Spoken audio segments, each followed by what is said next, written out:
আসসালামু আলাইকুম। আমি ডাক্তার মোহাম্মদ মারুফ শাহরিয়ার, নাক কান গলা রোগ বিশেষজ্ঞ ও সার্জন, ইসলামী ব্যাংক সেন্ট্রাল হাসপাতাল, কাকরাইল। আমি আজকে প্যানভিশন টিভির মাধ্যমে সম্মানিত দর্শকবৃন্দকে স্বাগতম জানাচ্ছি। আজকের আমাদের আলোচ্য বিষয় গলার ক্যান্সার।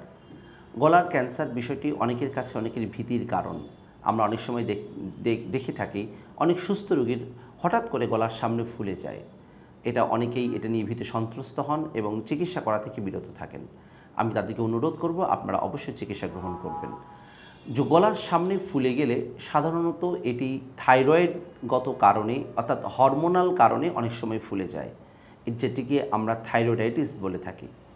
আমরা এটিকে শিওর হওয়ার জন্য একটি আল্ট্রাসোনোগ্রাম অফ থাইরয়েড অর্থাৎ গলার সামনে যে থাইরয়েড গ্রন্থিটা থাকে তার একটা আল্ট্রাসোনোগ্রাম করে আমরা দেখি এখানে কোনো খারাপ কিছু বা নোডিউল যেটি ক্যান্সারের কারণ সেটি আছে কিনা। অনেক সময় একটি হরমোন পরীক্ষা করি আমরা, THH থাইরয়েড স্টিমুলেটিং হরমোন, এর মাধ্যমেও আমরা বুঝতে পারি যে এখানে কোনো ধরনের কোনো প্রবলেম আছে কিনা।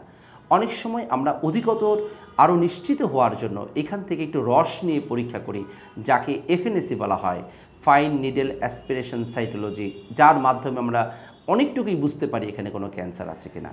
এজন্য সম্মানিত দর্শকবৃন্দ, গলার সামনে যদি ফুলে যায় বা ক্যান্সারের কোনো লক্ষণ বলে আপনি ভীত সন্ত্রস্ত হন, আপনি অবশ্যই বিশেষজ্ঞ ডাক্তারকে দেখাবেন। আমি যে পরীক্ষার কথাগুলো বললাম, নিয়মের কথাগুলো বললাম, এগুলোর মাধ্যমে আমরা অবশ্যই শনাক্তকরণ করতে পারি। সেক্ষেত্রে আমি একটি পরামর্শ দিতে পারি, আপনারা অবশ্যই ধূমপান করবেন না, আপনারা অবশ্যই মদ্য সেবন থেকে দূরে থাকবেন, এই জাতীয় নিয়মকানুনগুলো মেনে চলবেন এবং গরম পানি লবণ দিয়ে একটু গার্গেলিং করবেন। এই ধরনের নিয়মকানুনগুলো করলে গলার এই প্রবলেমগুলো অনেক কম হয়। অনেক ক্ষেত্রে দেখা যায় যে এটি অনেক বেশি বড় আকার ধারণ করলে আল্ট্রাসোনোগ্রাম এবং FNAC রিপোর্টে যখন কোনো প্রবলেম আসে তখন আমরা বিশেষজ্ঞ ডাক্তারের পরামর্শ নিলে তিনি যদি কোনো অপারেশনের প্রয়োজন হয়, অনেক ক্ষেত্রে অপারেশন লাগতে পারে। তবে অধিকাংশ ক্ষেত্রেই এটি নিয়মকানুন এবং কিছু ওষুধের মাধ্যমে এটি ভালো হয়ে যায়।